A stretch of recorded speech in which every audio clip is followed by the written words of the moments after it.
Well, amid the fire and fury of impeachment in our nation's capital, President Trump and China look to be making a deal, at least phase one, in their trade dispute. So how do foreign leaders view negotiating with the president when he's caught up in the middle of impeachment? Does it factor in?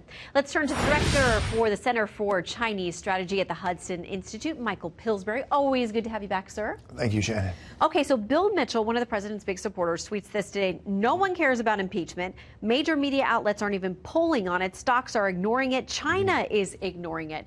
You know these leaders and how this works with their society. What do you think is their view of the president sort of under attack by the opposing party in the middle of negotiating some major trade deals as well? I would say 10 or 20 years ago, Shannon, the Chinese would have thought impeachment is a really good thing. It's going to weaken the president.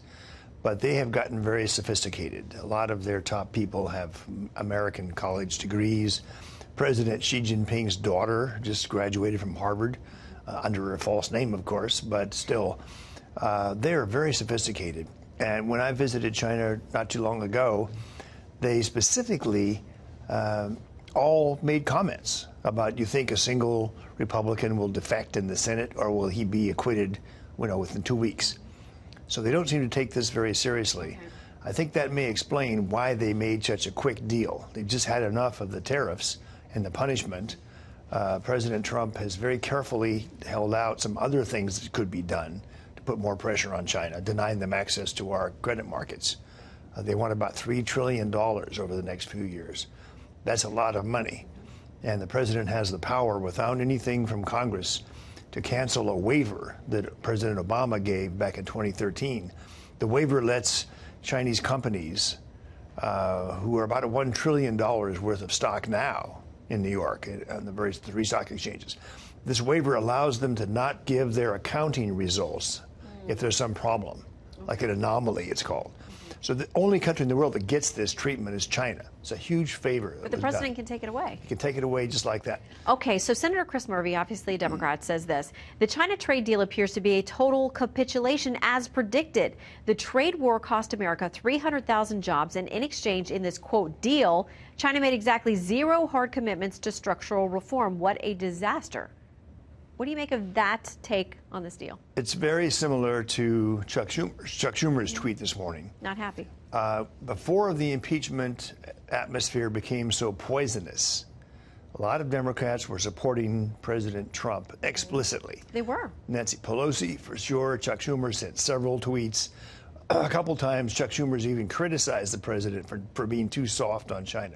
Today, Senator Schumer, just like this tweet you just showed, called it a sellout. Now, this is what you have to keep in mind. They don't know what the deal is. I haven't seen it.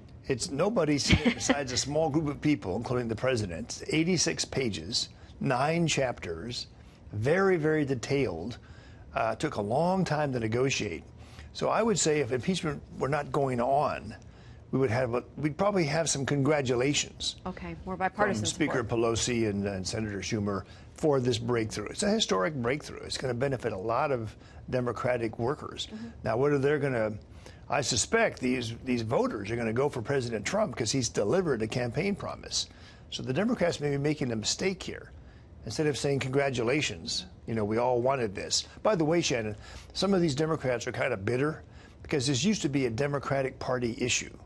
Used to be a labor union workers issue. Right. China is bad. They've got to be brought under control somehow. Trump stole the issue, is what the Democrats say, from them. So he gets a big breakthrough, and instead of saying congratulations, they say this is a sellout. This is not the time on the Hill where there's going to be a lot of bipartisan congratulating of the president. And we know he's been talking about China for decades and decades. Yes. So here we are. We'll wait for the next step. Michael Pillsbury, always good to have you in. Thank you, Shannon. Have a great weekend. Thanks.